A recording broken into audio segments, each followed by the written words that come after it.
इसमें हम लोग ग्रेविटेशन का क्या कर रहे हैं, पहला चैप्टर शुरू करेंगे। उसमें क्या रहेगा, मैंने कुछ टॉपिक्स लिखे हैं, वो टॉपिक्स आप पहले समझेंगे, देन जो बाकी के टॉपिक बचे रहेंगे उसको भी आप क्लियर करेंगे। टॉपिक इसलिए लिखा हूं ताकि कोई अपना टॉपिक छूटे ना। हम करेंगे कैसे, क्या ध्यान दीजिए। सबसे पहले हम लोग कोई टॉपिक जितने भी हैं वो सब टॉपिक को पहले समझेंगे।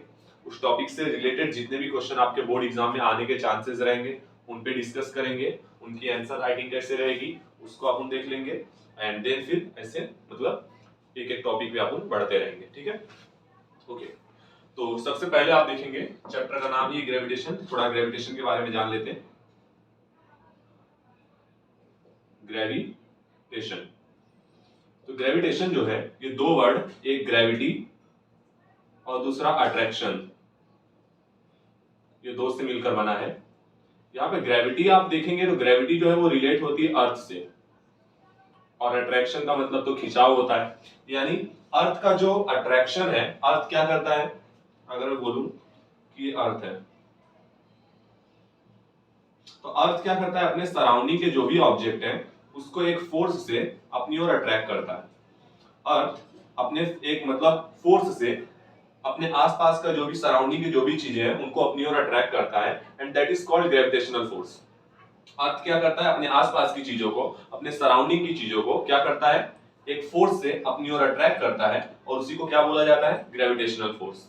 बात ये आती है धीरे धीरे सारी चीज बढ़ने लगी कि कैसे अट्रैक्ट क्या वगैरह वगैरह, तो फिर उसके बारे में जब कॉन्सेप्ट बनने लगा तो देखते हैं वहां से मतलब आपको यहाँ से मतलब ग्रेविटेशन से कौन कौन सा पॉइंट, मतलब ये पहला पॉइंट जो है आपका ग्रेविटेशन, यहाँ से कौन कौन से पॉइंट आपको उठाने हैं।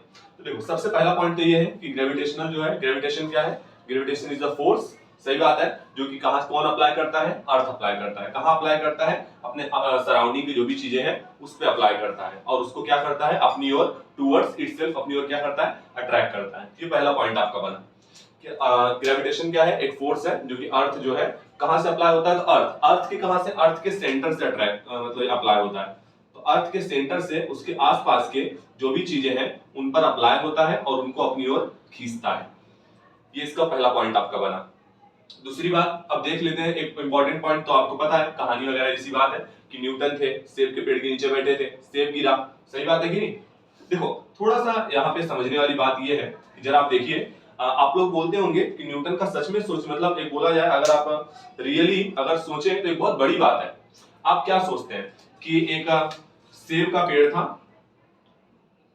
हाँ, और सेब गिरा, ठीक है, तो न्यूटन ने क्या सोचा कि सेब पृथ्वी पे क्यों गिरा, यानी सेब अर्थ पे क्यों गिरा।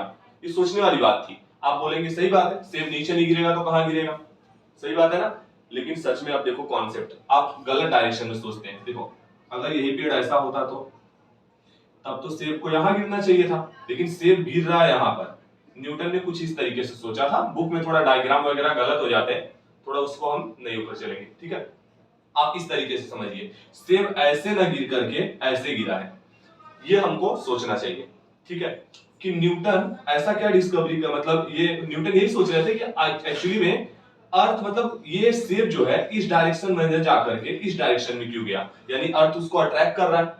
सही बात है। और फिर डिस्कवरी शुरू हुआ, अच्छे से डिस्कवर किए उसको, अच्छा खासा दिमाग लगा दिए, और फिर क्या होगा, ये डिस्कवर किए कि भाई अर्थ का जो सेंटर है वो अपने सराउंडिंग के जितने भी ऑब्जेक्ट हैं उनको एक फोर्स से अपनी ओर अट्रैक्ट करता है, और उसी फोर्स को उन्होंने ग्रेविटेशनल फोर्स नाम दिया।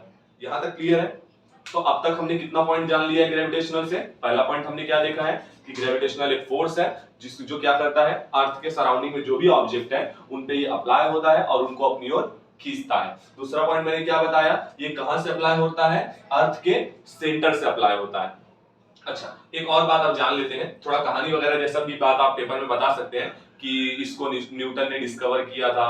Once upon a time Newton seated किसके नीचे भाई, एप्पल के ट्री के नीचे, और फिर क्या हुआ, एप्पल गिरा, और फिर उन्होंने क्या किया, सोचना शुरू किया। सही बात है ना। हालांकि आप देखेंगे जितने भी मतलब चाहे महात्मा बुद्ध हो गए, चाहे महावीर हो गए, चाहे न्यूटन साहब हो गए, सबको मतलब पेड़ के नीचे ही क्या हुआ है, नॉलेज फाइनली मिला है। तो ज्ञान की प्राप्ति कहां हुई है, पेड़ के नीचे। तो स्कोप कहां है, पेड़ के नीचे। समझ रहे हो, हाँ ठीक है। चलो, तो ये क्लियर हो गया। अब दो पॉइंट हो गया। तीसरा पॉइंट क्या है, ग्रेविटेशनल फोर्स की डायरेक्शन क्या होगी। तो ग्रेविटेशनल फोर्स की डायरेक्शन हमेशा क्या होगी, परपेंडिकुलर होगी। किसको?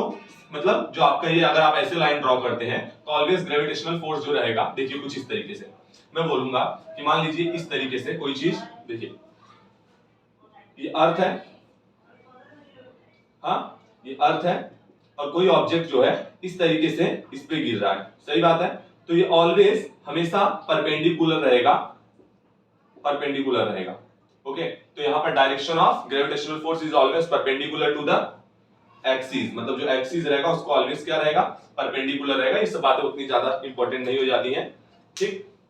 चलो इसके बाद थर्ड पॉइंट आप देखेंगे तो इसके कुछ एग्जांपल वगैरह देख लेंगे। तो मतलब थर्ड पॉइंट तो आपने ये बता दिया, फोर्थ पॉइंट इसका कुछ एग्जांपल वगैरह देख लेंगे। जैसे अगर हम कुछ भी फेंकते हैं, if we throw a ball on upward direction, after it will cover क्या certain distance and again come back in the downward direction. सही बात है ना, कि अगर हम कोई बॉल को या किसी पेन को या फिर कोई भी ऑब्जेक्ट को ऊपर की ओर क्या करते हैं, थ्रो करते हैं, तो क्या करेगा, कुछ डिस्टेंस तक ऊपर जाएगा, कुछ हाइट तक ऊपर जाएगा, and then again it will come downward direction. वो कहां पर आएगा? नीचे की ओर आएगा। किसकी वजह से? ग्रेविटेशनल फोर्स की वजह से।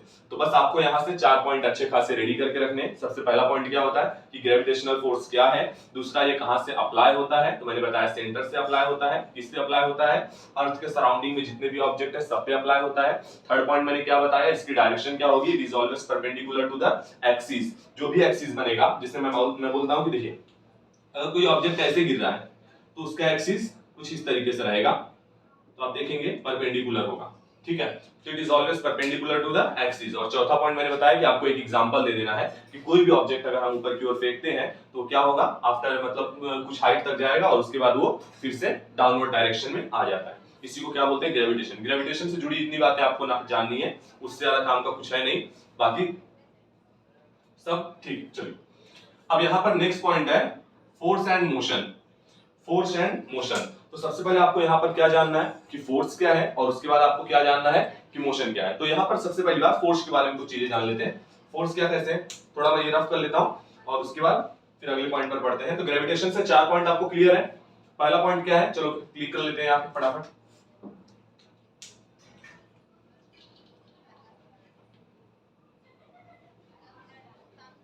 देखते हैं सबसे पहला पॉइंट क्या है, ग्रेविटेशनल फोर्स क्या है। ग्रेविटेशनल फोर्स के बारे में, मतलब ग्रेविटेशनल फोर्स क्या है। सेकेंड, अर्थ के सेंटर से अप्लाई होता है, अर्थ के सेंटर से अप्लाई होता है। और थर्ड पॉइंट इसका क्या मैंने बता दिया कि इसकी डायरेक्शन क्या होती है, परपेंडिकुलर टू द एक्सिस, इसकी डायरेक्शन क्या होती है। और चौथा पॉइंट मैंने आपको बताया कि आप इसका एक एग्जांपल लिख देंगे। और आपको थोड़ा डायग्राम वायग्राम बनाने में अगर थोड़ा इंटरेस्ट है तो आप अच्छा सा बना देना थोड़ा सा, ठीक है, थोड़ा अर्थ वगैरह बना देना वैसे, और थोड़ा ऑब्जेक्ट वगैरह अट्रैक्ट होते दिखा देना कि ये सब ऑब्जेक्ट हैं जो सराउंडिंग में है, जो अट्रैक्ट हो रहे हैं टुवर्ड्स द सेंटर, ऐसे दिखा देना, object attracting towards the centre. बस बन गया आपका। हालांकि ये क्वेश्चन पूछा नहीं जाएगा, डोंट वरी, ठीक है।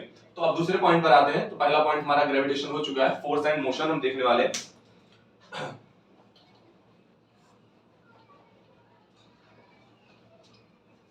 अब फोर्स के बारे में सबसे पहले जानते हैं कि फोर्स क्या होता है, और देन मोशन में मतलब कैसे हेल्पफुल होता है उस चीज को समझने वाले हैं। चलिए, तो सबसे पहली बात फोर्स। तो देखिए फोर्स क्या होता है, कोई भी चीज, देखिए सबसे पहली बात तो फोर्स एक मैं बोलूं तो एकदम क्लियरली तो नहीं बोल सकते, लेकिन एनर्जी का ही फॉर्म है। देखो एक बात आपको पता होगा, फोर्स का एक फॉर्मूला होता है, force equal to mass into acceleration, mass into acceleration. अब ये फॉर्मूला कहां से आया, तो आपको पता है न्यूटन का सेकंड लॉ ऑफ मोशन जो था, न्यूटन का सेकंड लॉ ऑफ मोशन वो ये फॉर्मूला देता है। एक्सीलरेशन क्या होता है, चेंज इन द वेलोसिटी। इसका रियल मतलब क्या है कि अगर वेलोसिटी में चेंज नहीं हो रहा है, यानी मेरा change in the velocity zero है, मतलब कोई ऑब्जेक्ट अपने फिक्स स्पीड से कांस्टेंट स्पीड से घूम रहा है और एक्सीलरेशन मेरा जीरो आ रहा है, इसका सीधा मतलब है कि मेरा फोर्स जीरो आएगा, मास कितना भी हो, वो ऑब्जेक्ट 20 किलो का हो, 50 किलो का हो, अगर मेरा एक्सीलरेशन जीरो है तो 50 इंटू जीरो भी मल्टीप्लाई हो गया तो क्या बनेगा, जीरो। मतलब बिना एक्सीलरेशन के कोई फोर्स है ही नहीं, बिना एक्सीलरेशन के कोई फोर्स एग्जिस्ट ही नहीं कर सकता। यानी सीधी सी बात है कि ऐसा कोई फोर्स, मतलब ऐसा कोई फोर्स किसी काम का है ही नहीं जो किसी ऑब्जेक्ट की वेलोसिटी ना चेंज करा दे। यानी मुझे यहां से बात पता चली कि फोर्स का यूज करके मैं किसी ऑब्जेक्ट की वेलोसिटी, स्पीड वगैरह चेंज कर सकता हूं। और सही बात है, कर सकते हैं। तो चलो देखते हैं फोर्स वगैरह किस किस काम में आते हैं। तो सबसे पहला पॉइंट,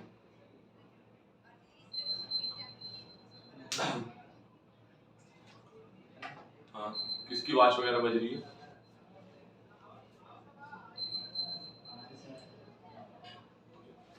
चलो, तो फोर्स के बारे में सबसे पहला पॉइंट कि यहाँ पर क्या है कि मैं बताऊंगा यहाँ पर कि कोई भी ऑब्जेक्ट जो रहेगा, कोई भी ऑब्जेक्ट अगर हम उसके प्लेस को चेंज करना चाहते हैं, अगर हम उसके प्लेस को चेंज करना चाहते हैं, अगर किसी ऑब्जेक्ट को, मान लीजिए कोई भी ऑब्जेक्ट है दुनिया का, अगर हम उसके प्लेस को चेंज करना चाहते हैं तो हमको क्या करना पड़ेगा, उस पर एक्सटर्नल फोर्स अप्लाई करना पड़ेगा। अगर हम ऐसा नहीं करते हैं, वो न्यूटन का फर्स्ट लॉ ऑफ मोशन है इनर्शिया, वो यही बोलता है, वो इसी बात को बोलता है कि अगर मैं किसी ऑब्जेक्ट को उसके प्लेस को चेंज कराना चाहता हूं या उसके इनर्शिया में चेंज करना चाहता हूं, यानी वो जिस स्टेट में है, देखो कोई ऑब्जेक्ट अगर दौड़ रहा है तो दौड़ता ही रहेगा, अगर वो रेस्ट में है यानी स्टेशनरी है तो स्टेशनरी ही रहेगा, तब तक जब तक कि मैं उस पर कोई एक्सटर्नल फोर्स अप्लाई ना कर दूं। आप समझने की कोशिश करें। सबसे पहला पॉइंट आपको यही लिखना है कि फोर्स क्या है, किसी भी ऑब्जेक्ट के स्टेट में चेंज करने के लिए रिक्वायर्ड है। अगर मैं किसी ऑब्जेक्ट का स्टेट चेंज करना चाहता हूं तो क्या है भाई, उसके लिए फोर्स इंपॉर्टेंट है। तो पहला आप पॉइंट लिख दीजिए, यहां पर स्टेट ही लिखना, दूसरा पॉइंट आप प्लेस लिख लेते हैं कि फोर्स क्या कर सकता है, चेंज इन स्टेट, मतलब स्टेशनरी से रेस्ट, मतलब रेस्ट रहेगा तो उसको मोशन में कन्वर्ट कर सकता है और मोशन में रहेगा तो उसको रेस्ट में कन्वर्ट कर सकता है। दूसरा, चेंज कर सकता है किसी ऑब्जेक्ट का प्लेस, मतलब अगर किसी ऑब्जेक्ट का प्लेस आप चेंज करना चाहते हो तो उसके लिए भी आपको फोर्स की जरूरत पड़ेगी, प्लेस। इसके बाद तीसरा पॉइंट क्या है, तीसरा पॉइंट ये है अगर किसी ऑब्जेक्ट का शेप, साइज, डायरेक्शन, ये सारी चीजें, जैसे मैं बोलता हूं कोई ऑब्जेक्ट बहुत बड़ा है, सही बात है, अगर आप उसको क्या कर रहे हो, कंप्रेस कर रहे हो वगैरह, दबा रहे हो, उसका शेप चेंज करना चाहते हो, साइज चेंज करना चाहते हो, कोई बाइक वगैरह चला रहे हो तो बाइक मुड़ती कैसे, आप फोर्स लगाते हो, उसका डायरेक्शन चेंज करते हो ना। किसी भी ऑब्जेक्ट का अगर आप डायरेक्शन चेंज करना चाहते हैं, किसी भी ऑब्जेक्ट का अगर आप शेप चेंज करना चाहते हैं, किसी भी ऑब्जेक्ट का आप इसके अलावा साइज चेंज करना चाहते हैं, तो सबके लिए क्या जरूरी है, फोर्स की जरूरी है। ठीक है, तो यहाँ पे शेप, साइज और डायरेक्शन, ये सब भी क्या हो जाएंगे, आप फोर्स से चेंज कर सकते हैं। ठीक है, और इसके अलावा लास्ट पॉइंट क्या है कि आप किसी ऑब्जेक्ट की वेलोसिटी भी चेंज कर सकते हैं। वो जिस स्पीड से दौड़ रहा था, अगर आप उसको वेलोसिटी दे देंगे वो और स्पीड से दौड़ने लगेगा। तो यहाँ पर आपके बारे अब मैं अगर आपसे पूछूंगा कि फोर्स के बारे में आप क्या जानते हैं, तो आप वो सीधा बता सकते हैं कि फोर्स क्या है, किसी भी ऑब्जेक्ट का स्टेट चेंज करने के लिए रिक्वायर्ड है। इसके अलावा वो किसी भी ऑब्जेक्ट का प्लेस चेंज करने के लिए रिक्वायर्ड है, किसी ऑब्जेक्ट के शेप, साइज, डायरेक्शन में चेंज करने के लिए भी फोर्स रिक्वायर्ड है। और last point, force can also change the velocity of an object. सही बात है, उससे ज्यादा फॉर्मूला वगैरह देख लीजिए, force equal to mass into acceleration, इतना मतलब काफी है। और क्या, और फोर्स की यूनिट आपको देखनी है, तो फोर्स की यूनिट क्या होती है, न्यूटन। न्यूटन किस में होती है, एसआई यूनिट में। एसआई यूनिट में फोर्स की क्या होती है, न्यूटन। और सीजीएस में क्या होती है, डाइन, सीजीएस में। तो इतनी बातें आपको फिलहाल के लिए पता रहनी चाहिए। हाँ, तो ये क्लियर है फोर्स क्या होता है। मोशन के बारे में देख लिया जाए तो फोर्स एंड मोशन कि आप क्या कर सकते हैं, फोर्स एंड मोशन का क्या रिलेशन है। अगर कोई ऑब्जेक्ट स्टेट, मतलब अगर कोई ऑब्जेक्ट रेस्ट में है और आपको उसको मोशन में लाना है तो आपको क्या यूज करना पड़ेगा, फोर्स। और अगर कोई ऑब्जेक्ट मोशन में है, उसको आपको रेस्ट में लाना है, तो भी आप क्या यूज करेंगे, फोर्स। सही बात है कि नहीं, मतलब कोई, मतलब रियली मैं अगर डायग्राम बनाऊं तो देखो कैसा, रेस्ट से मोशन में जाना चाहेगा तो फोर्स, और मोशन से रेस्ट में आना चाहेगा तो भी फोर्स। आप इस तरीके से इसको क्लियर कर सकते हैं। तो ये अपना दूसरा पॉइंट क्लियर हो चुका है, फोर्स एंड मोशन। और इसी फोर्स एंड मोशन में अब हम एक चीज पढ़ने वाले हैं, जिसमें मोशन में तो सर्कुलर मोशन देखने वाले हैं, और फोर्स में हम लोग सेंट्रीपिटल फोर्स देखने वाले हैं। हमने देखा कि फोर्स ही इंपॉर्टेंट होता है किसी ऑब्जेक्ट को मोशन कराने के लिए। तो यहाँ पर सर्कुलर मोशन कराया जाएगा, कौन कराएगा, तो सेंट्रीपिटल फोर्स कराएगा। तो हम लोग सेंट्रीपिटल फोर्स देखने वाले हैं, ये रफ कर रहा हूं, ठीक है, कोई दिक्कत, यहां तक क्लियर है। चलो,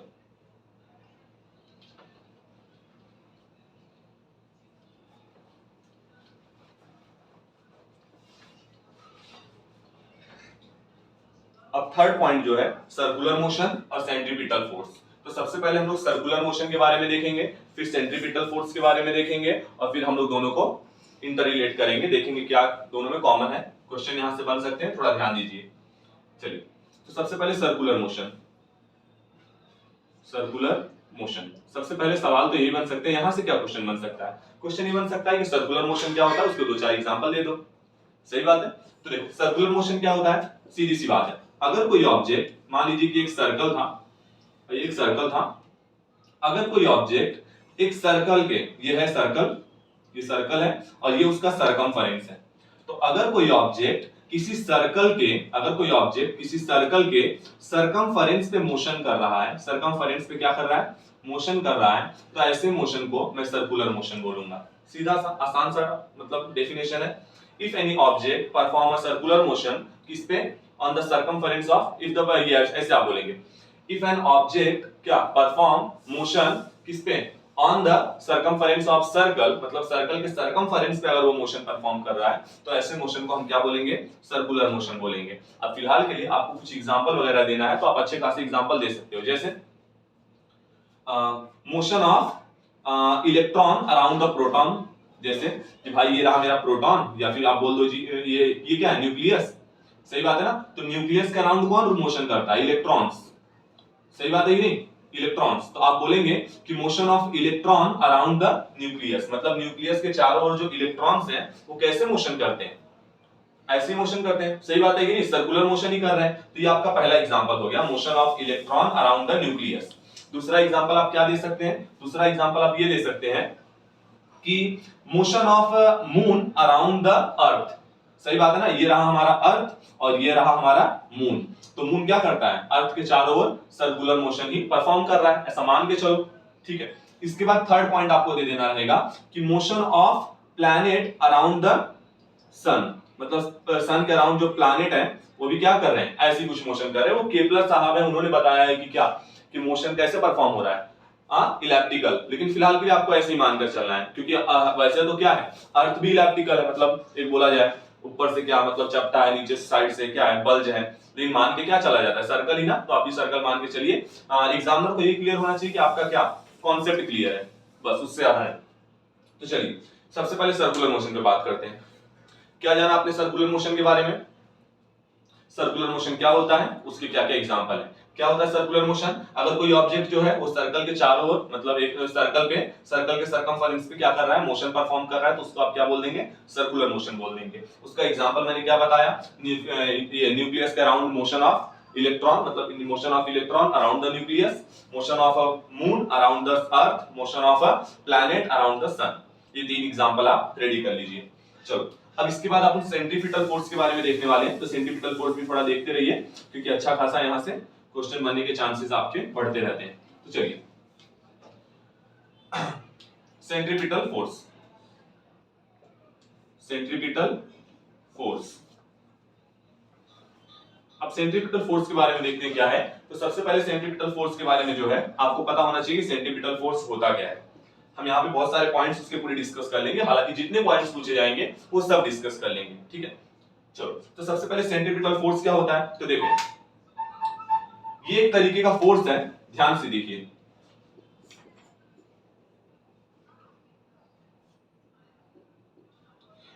तो होता क्या है, ये एक फोर्स है, पहले समझ लेते हैं फिर उसका डेफिनेशन आप रेडी कर लेंगे। तो ये एक फोर्स है जो एक ऑब्जेक्ट के सेंटर से दूसरे ऑब्जेक्ट पे अप्लाई होता है।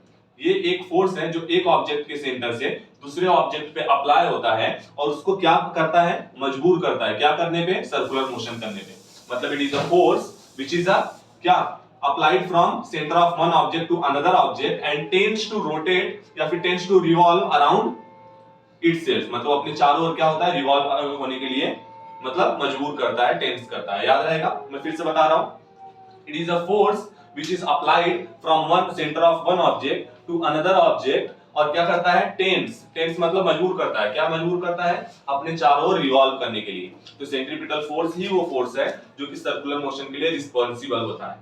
ध्यान सुनिए, तो मैंने आपको पहला पॉइंट क्लियर कर दिया, बहुत आपके बुक वगैरह लिखा रहेगा कि वो फोर्स होता है जो सेंटर वगैरह से अप्लाई होता है, तो आप लोग बुक का भी डेफिनेशन लिख देंगे तो भी चलेगा, ये डेफिनेशन लिख दोगे तो भी चलेगा।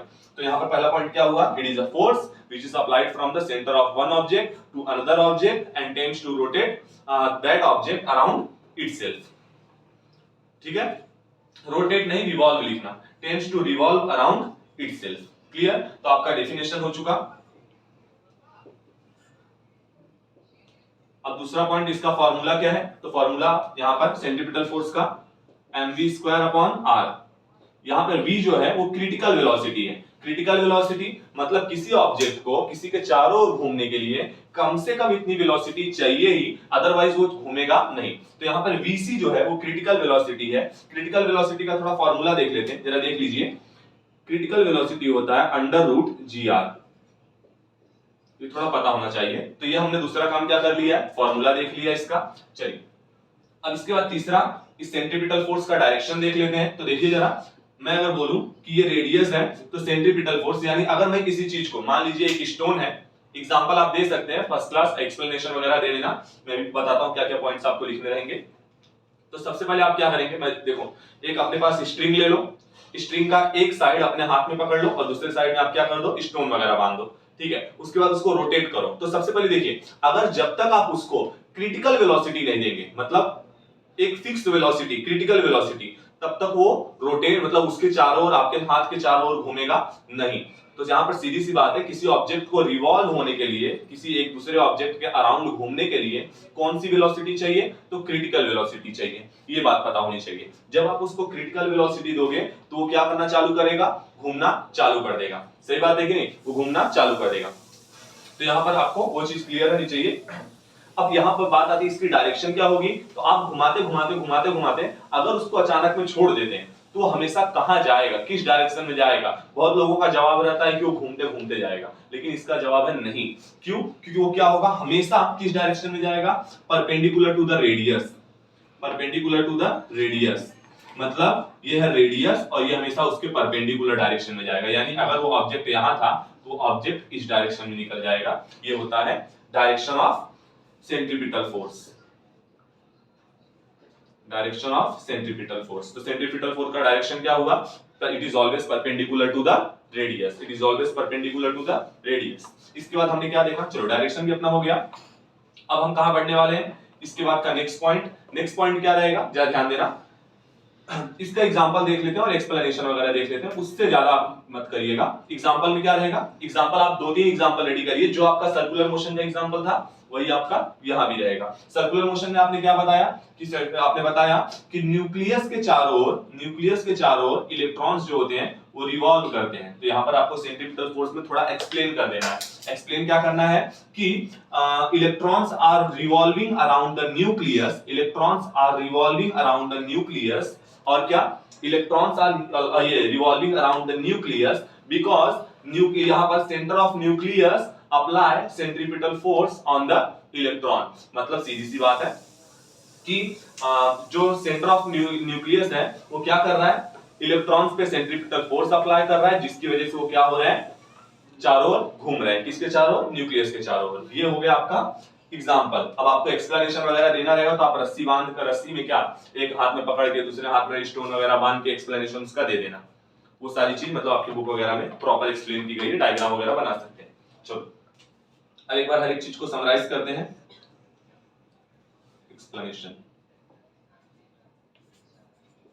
Explanation okay. अब एक बार, और यहाँ पे एक पॉइंट और लिख लीजिए कि यही क्या होता है, मतलब यही वो फोर्स होता है जिससे सर्कुलर मोशन परफॉर्म होता है। सर्कुलर मोशन परफॉर्म कराने के लिए किसी भी ऑब्जेक्ट को सर्कुलर मोशन अगर आपको कराना है तो आपको कौन सा, उसको मतलब कौन सा फोर्स अप्लाई होगा, यहाँ पर सेंट्रीपिटल फोर्स अप्लाई होगा। चलिए एक बार हर एक बातों को अपन समराइज कर लेते हैं। सबसे पहला है डेफिनेशन। डेफिनेशन मैंने क्या बताया, अगर ये क्या होता है, एक फोर्स है, this is a force which is applied from the centre of one object to another object and क्या tends to rotate that object around itself, मतलब उसके चारों ओर वो ऑब्जेक्ट रोटेट होगा, ऐसा वो मतलब मजबूर कर देता है। दूसरा पॉइंट, उसका फॉर्मूला में आपको बताना है कि Fc = mv²/r, ये उसका क्या है फॉर्मूला। यहाँ पे v जो है वो क्या है, क्रिटिकल वेलोसिटी। क्रिटिकल वेलोसिटी का फॉर्मूला क्या है, √gr। यहाँ पे g क्या है, यहाँ पर एक्सीलरेशन ड्यू टू ग्रेविटी, उसके बारे में भी आगे देखेंगे। डायरेक्शन क्या होगा, it is always perpendicular, direction of a centripetal force it is always perpendicular to the radius, always radius को क्या रहेगा, परपेंडिकुलर रहेगा। चलिए आगे देखते हैं। टेंजेंट आप वगैरह बता सकते हो, पेपर में आपके बन सकता है क्वेश्चन की टेंजेंट वगैरह, तो आपको पता होना चाहिए टेंजेंट ही होता है जो रेडियस को परपेंडिकुलर होता है। क्लियर होना चाहिए। एग्जांपल में आप 2-3 एग्जांपल, जैसे मैंने आपको न्यूक्लियस का एग्जांपल दिया, ऐसे आप प्लैनेट का एग्जांपल दे सकते हो। क्या दे सकते हो कि planets are revolving around the sun because sun is applying the centripetal force on the planets. सीधी सी बात है। एक्सप्लेनेशन में आप दे सकते हो कि एक स्ट्रिंग ले लो, उसका एक साइड अपने हाथ में पकड़ लो, दूसरी साइड पे क्या करो, स्टोन वगैरह बांध दो और क्या करो, घुमाना चालू करो। आप क्या करेंगे, वही सारी चीज की आप फिर आपको बताना रहेगा यहाँ पे क्या हो रहा है कि सेंट्रीपिटल फोर्स जो है वो हमारे हाथ से कहां पर अप्लाई हो रहा है, मतलब पत्थर पे यानी स्टोन पे अप्लाई हो रहा है, जिसकी वजह से स्टोन क्या कर रहा है, हमारे चारों ओर गोल गोल हाथ के चारों ओर घूम रहा है। सर्कुलर मोशन, यहाँ पर आपको बता देना रहेगा कि सेंट्रीपिटल फोर्स ही होता है जो किसी ऑब्जेक्ट को सर्कुलर मोशन परफॉर्म करवाने के लिए इंपॉर्टेंट होता है। तो इस तरीके से हम लोग ने सेंट्रीपिटल फोर्स और सर्कुलर मोशन भी क्लियर कर लिया है। अब ये भी हमारा क्लियर हो गया, 3 पॉइंट हमने टैकल कर लिए हैं। और इसके बाद आता है केपलर्स लॉ। केपलर्स लॉ थोड़ा देखते हैं क्योंकि अदरवाइज यहां से भी क्वेश्चन अच्छे खासे बन सकते हैं।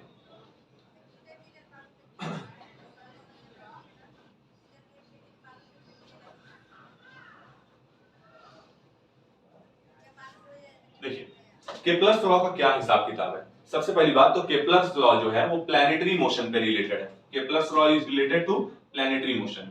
केपलर्स लॉ किससे रिलेटेड है, प्लैनेटरी मोशन।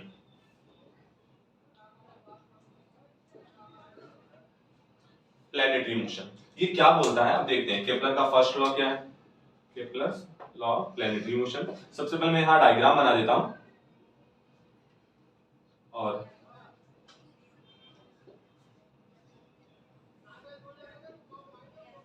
ओके चलिए देखते हैं। सबसे पहली बात क्या है कि केपलर ने क्या माना, केपलर ने माना कि भाई जो कोई भी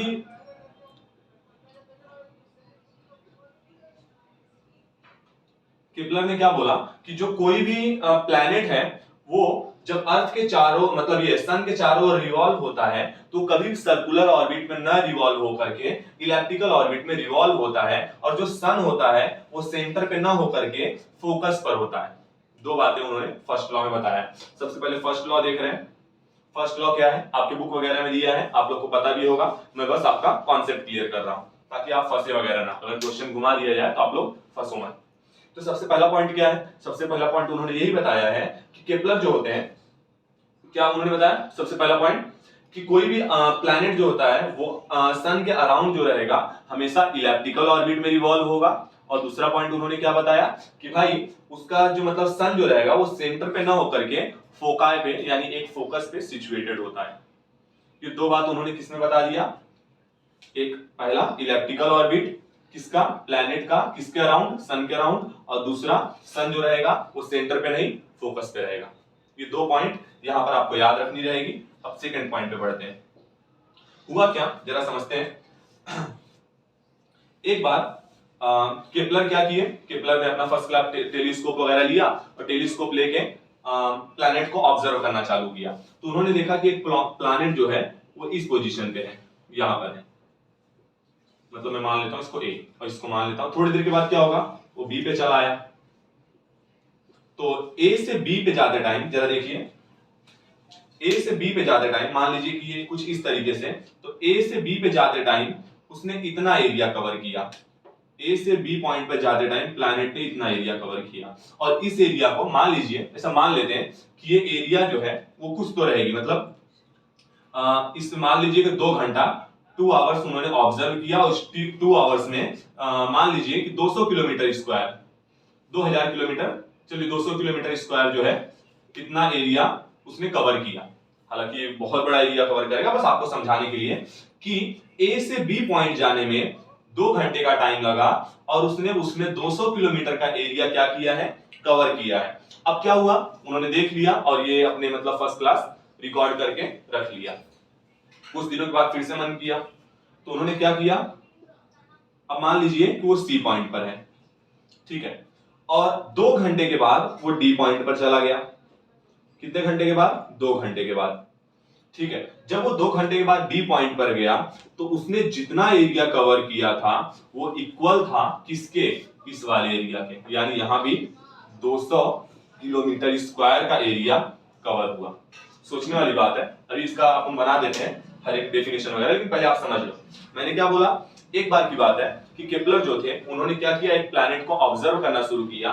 तो उन्होंने पहले देखा तो प्लैनेट ए पॉइंट पे था, कुछ टाइम के बाद मतलब 2 घंटे के बाद वो बी पॉइंट पर गया और उसने लगभग 200 किलोमीटर स्क्वायर का एरिया कवर किया था।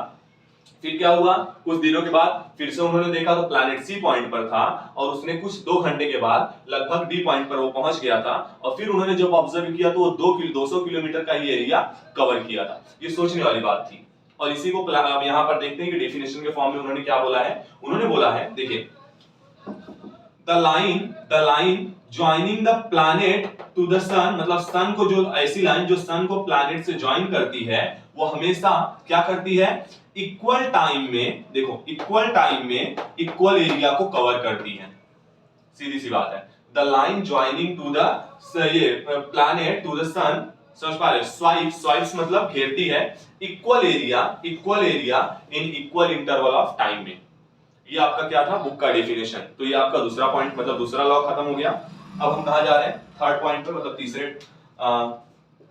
तीसरा लॉ जो है, तीसरा लॉ क्या है देखते हैं जरा। तीसरा लॉ उन्होंने क्या बोला,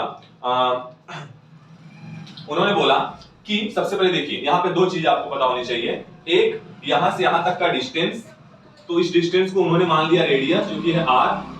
ये यहां पे जो ये रेडियस है उन्होंने क्या मान लिया, किया है r। और किसी प्लैनेट को एक रिवॉल्यूशन कंप्लीट करने में लगने वाला टाइम वो है t। तो यहां पे t जो है उसको उन्होंने टाइम पीरियड मान लिया, और इसके अलावा जो r है वो एक्चुअली में क्या है, सन से लेकर प्लैनेट के बीच का एवरेज डिस्टेंस, मतलब distance between sun and planet, distance between sun and planet. तो उन्होंने इसमें क्या रिलेशन बताया है, उन्होंने बताया है कि भाई जो टाइम पीरियड है ना, मतलब कि एक चक्कर पूरा करने में लगने वाला जो टाइम है, हमेशा वो स्क्वायर रहेगा। उसका स्क्वायर जो रहेगा वो हमेशा डायरेक्टली प्रोपोर्शनल होगा किसको, जो इसके भी, मतलब इसका क्यूब है, मतलब r का जो क्यूब है। अब इसका डेफिनेशन समझते हैं, पहले ये समझ लीजिए कि मतलब टाइम पीरियड का जो स्क्वायर रहेगा वो हमेशा डायरेक्टली प्रोपोर्शनल रहेगा किसके, जो सन और ये प्लैनेट के बीच का डिस्टेंस है उसके क्यूब के। तो इसका डेफिनेशन क्या है, the square of time period is always directly proportional to the cube of distance between sun and planet. सही बात है, ये इसका क्या बन गया, आपका डेफिनेशन बन गया, और ये उसका मतलब जो उससे निकलेगा वो मैथमेटिकल एक्सप्रेशन बन गया। अब इसको आप थोड़ा सा सॉल्व करेंगे तो क्या हो जाएगा, टी स्क्वायर। ये ध्यान रखिए कि जब भी तीसरा नंबर का लॉ आ गया और आपने केवल क्या लिख कर आए, केवल डेफिनेशन लिख कर आए, और अगर 1 मार्क्स का सवाल था तो आपको केवल और केवल हाफ मार्क्स मिलने वाले हैं। क्यों, क्योंकि आपने 1 मार्क्स का काम नहीं किया है। हाफ मार्क्स यहाँ पर डेफिनेशन पे रहेंगे। और इसीलिए आप देख लीजिए जितने भी क्वेश्चंस, मतलब 2-3 साल का पेपर उठा लीजिए, इसके पिछले साल का भी, उसमें भी केपलर के हमेशा ज्यादा से ज्यादा टाइम केपलर के थर्ड लॉ ही पूछे गए हैं। और हर बार बच्चे एक ही गलती करते हैं, वो क्या, केवल लॉ लिख कर आते हैं। लॉ लिखने में आपको हाफ मार्क्स मिलेंगे। आपको आगे भी सॉल्व करना पड़ेगा। जब प्रोपोर्शनैलिटी साइन हटेगा तो उसके जगह पे जो कांस्टेंट आता है वो है k, और उसके बाद में यहां पर आप देखेंगे r cube as it is रहेगा, और finally t square upon r cube equal to k। ये आपको फाइनल इक्वेशन मिल रहा है। क्लियर है, आगे बढ़े।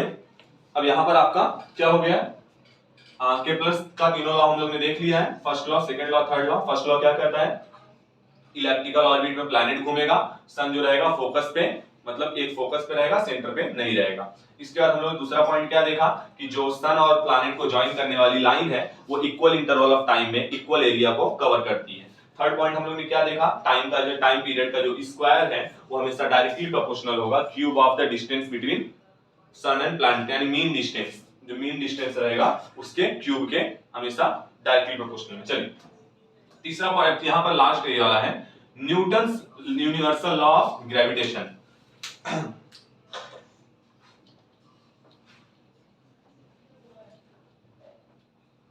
Newton's universal law of gravitation. Universal law का मतलब क्या है, यूनिवर्सल लॉ का मतलब जो होल यूनिवर्स में आप कहीं भी चले जाएंगे ये एप्लीकेबल होगा। मतलब आप अर्थ पे कहीं भी खड़े हैं तो ये लॉ एप्लीकेबल होगा, इसलिए इसको नाम यूनिवर्सल दिया है कि आप कहीं भी रहें जो रहेगा वो एप्लीकेबल रहेगा। तो देखते हैं, सबसे पहली बात तो भाई इसको न्यूटन ने दिया था, इसीलिए न्यूटन है। यूनिवर्सल क्यों बोला गया, क्योंकि हर जगह पे एप्लीकेबल रहेगा। और क्या है, ग्रेविटेशन का लॉ है। अब देखते हैं लॉ बोलता क्या है। तो सबसे पहले देखिए, इसने बोला कि दो ऑब्जेक्ट हैं, एक ए है दूसरा बी है, ठीक है। ए का मास है m1, बी का मास है m2।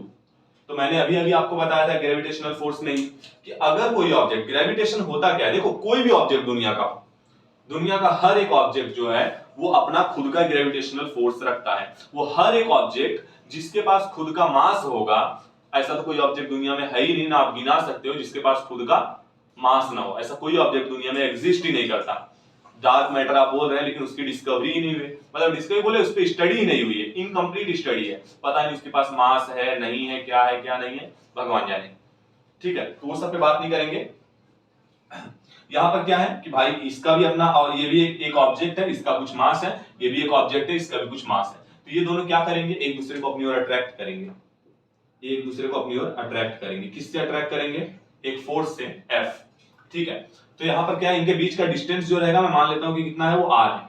इनका बीच का डिस्टेंस जो है वो है r, सही बात है ना। तो अब देखिए उन्होंने क्या बताया, उन्होंने ये बताया कि दुनिया का कोई भी दो ऑब्जेक्ट रहेगा। देखिए यूनिवर्सल लॉ ऑफ ग्रेविटेशन क्या बोलता है, Newton's universal law of gravitation क्या बोलता है कि दुनिया के कोई भी ऑब्जेक्ट जो रहेंगे, कोई भी दो ऑब्जेक्ट रहेंगे, वो एक दूसरे को एक फिक्स यानी डेफिनाइट फोर्स से एक अपनी ओर अट्रैक्ट करते हैं। यानी ये इसको अपनी ओर अट्रैक्ट करने की कोशिश करेगा, ये इसको अपनी ओर अट्रैक्ट करेगा। मेनली क्या होता है, जो जिसका मास ज्यादा होता है कम मास वाले को अपनी ओर अट्रैक्ट करता है। ठीक है, तो आप बोल सकते हैं कि सन कुछ दिनों के बाद क्या करेगा, अर्थ वगैरह सबको निगल लेगा, क्योंकि सन कितना बड़ा है, हाँ या ना, और अर्थ कुछ नहीं उसके सामने, हाँ या ना। अब बोल सकते हैं हर एक ऑब्जेक्ट, जैसे कुछ साइंटिस्ट ने इसके बारे में थ्योरी दिया है कि शायद यही रीजन है कि मतलब अर्थ जो है वो सन के क्या होता जा रहा है, पास में जाता जा रहा है, उसका टेम्परेचर बढ़ता जा रहा है। लेकिन कुछ लोग बोलते हैं नहीं, इतना ज्यादा पॉल्यूशन फैला रहे हो, कार्बन डाइऑक्साइड की वजह से टेम्परेचर बढ़ता जा रहा है। क्या है कैसे है वो सब पता नहीं। चलिए अपने को क्या करना है, केवल कॉन्सेप्ट्स देखने हैं, ये नहीं कि आप सही बोल रहे हो, ये आपको पढ़ के मार्क्स लाने, हाँ या ना, उतना ही मान के चल के। चलिए तो यहां पर क्या है, सबसे पहले पॉइंट कि कोई भी ऑब्जेक्ट जिसका मास रहेगा वो एक दूसरे को अपनी ओर एक डेफिनाइट फोर्स से अट्रैक्ट करेगा। और ये फोर्स अब होगा कितना, तो ये फोर्स, ध्यान सुनिए, ये फोर्स हमेशा ऑब्जेक्ट के प्रोडक्ट के, मतलब मास के प्रोडक्ट के डायरेक्टली प्रोपोर्शनल होगा। मतलब this force is directly proportional to the mass of the product of mass of object. सीधी बात, प्रोडक्ट मतलब उनका मल्टीप्लाई। मैं फिर से बोल रहा हूं, every object of earth attract every another object by a force। समझ पा रहे हो, दुनिया का हर एक ऑब्जेक्ट जो है वो दूसरे ऑब्जेक्ट को अपनी ओर अट्रैक्ट करता है एक फोर्स से। ये फोर्स जो रहेगा वो हमेशा डायरेक्टली प्रोपोर्शनल होगा product of masses of object. मतलब जो दो ऑब्जेक्ट हैं उनके दोनों जो मासेस रहेंगे उनके प्रोडक्ट के यानी मल्टीप्लाई के हमेशा ये डायरेक्टली प्रोपोर्शनल रहेगा। और उनके यही फोर्स जो होता है वो इनवर्सली प्रोपोर्शनल मतलब अपॉन में 1/, तो इनवर्सली प्रोपोर्शनल रहेगा square of distance between them. मतलब उन ऑब्जेक्ट के इसको जो डिस्टेंस है उसका स्क्वायर के इनवर्सली प्रोपोर्शनल रहेगा। तो यहां से हमको दो क्या मिल गया है, इक्वेशन मिल चुका है, इक्वेशन नंबर 1, इक्वेशन नंबर 2। फिर से एक बार देखते हैं, मैं पूरा एक बार डेफिनेशन फिर से बोल रहा हूं। क्या है, एवरी ऑब्जेक्ट ऑफ अर्थ मतलब every object of universe attract every another object by a force which is a gravitational force. सही बात है ये नहीं, हाँ, और वो फोर्स क्या होगा, मतलब क्या होगा, always directly proportional to the product of their masses. मतलब उन ऑब्जेक्ट के मास के प्रोडक्ट के बराबर डायरेक्टली प्रोपोर्शनल होगा। And inversely proportional to the square of distance between them. मतलब ये ऑब्जेक्ट जो है इनके बीच का जो डिस्टेंस है उसके स्क्वायर के हमेशा इनवर्सली प्रोपोर्शनल होगा। तो जब मैं इन दोनों इक्वेशन को by equation 1 and 2, by equation 1 and 2 क्या होगा, F हमेशा ऊपर m1 और m1 एंड m2 है और नीचे r²। ठीक है, मैंने अभी आपको बताया था कि जब भी प्रोपोर्शनलिटी साइन हटेगा उसके जगह पे एक कांस्टेंट आता है। यहाँ पे कांस्टेंट क्या है, g। यहाँ पे जो कांस्टेंट है वो g, बाकी सब as it is m1 m2 upon r²।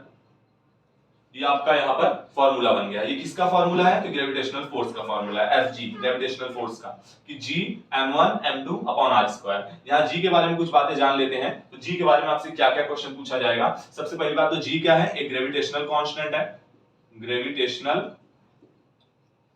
Constant है। ओके, दूसरा इसकी वैल्यू क्या होती है 6.67 इंटू 10⁻23 एक सेकेंड 6.60 मैं क्या बोल दिया, मोल का फॉर्मूला बोल दिया क्या? 6.67 into 10⁻11 newton metre square upon kilogram square. सही बात है। 11 12 वालों को कहा था, एक बार क्लियर कर लेता हूं, अदरवाइज कुछ मिस्टेक हो जाएगी तो फिर आप लोग का नुकसान हो जाएगा।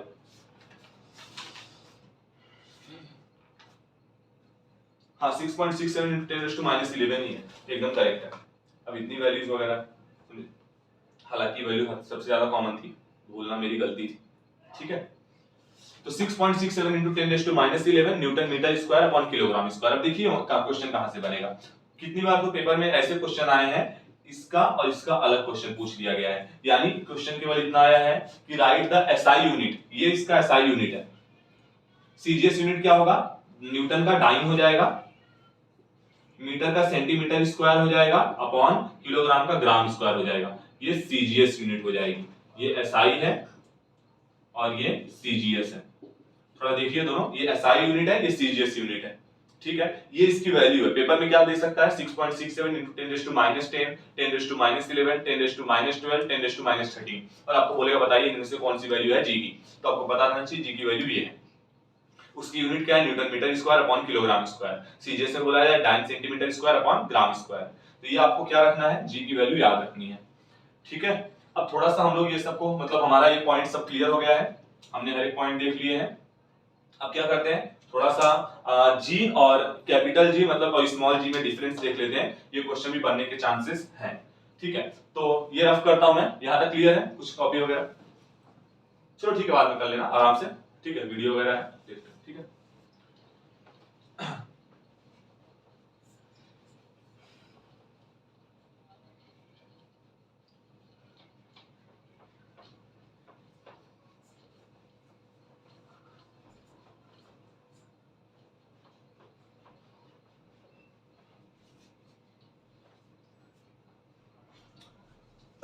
अब थोड़ा हम लोग कैपिटल जी और स्मॉल जी में डिफरेंस देख लेते हैं, क्योंकि मे भी वहां से क्वेश्चन बन जाएगा। हालांकि आपको अभी बहुत ज्यादा चीजें तो पता नहीं है, स्मॉल जी के बारे में जरा जान लेते हैं। स्मॉल जी क्या होता है, इसी को एक्सीलरेशन ड्यू टू ग्रेविटी बोला जाता है, एक्सीलरेशन ड्यू टू